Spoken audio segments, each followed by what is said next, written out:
सर्वेश कुमार हैं। ये नगला शहद थाना जसराना के रहने वाले थे और 21/22 मार्च की इनकी हत्या करके विक्रमपुर नहर पुल पे नगला बंसी गांव के सामने इनके शव को डाल दिया गया था, जिसमें थाना औसा पर 302 का अभियोग पंजीकृत किया गया था।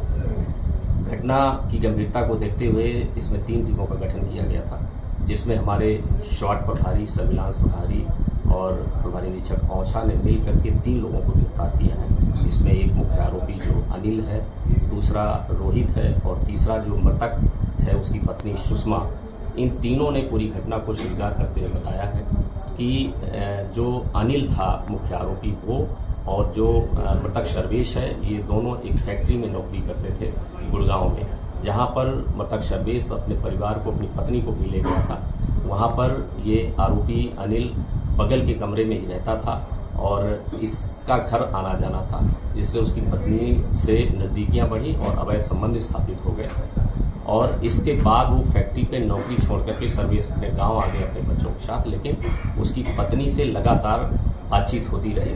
बल्कि आरोपी अनिल उसको एक सिम भी दे गया था, जिसमें पत्नी केवल अनिल से बात करती थी, अपने प्रेमी से बात करती थी। और इन्होंने ये प्लानिंग की कि उसको हटा करके सर्वेश को और ये दोनों शादी कर लेंगे।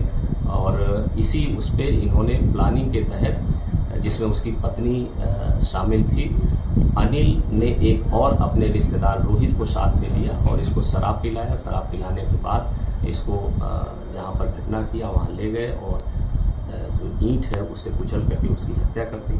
और इसके बाद ये वहां पर अपने अपने जगह चले गए।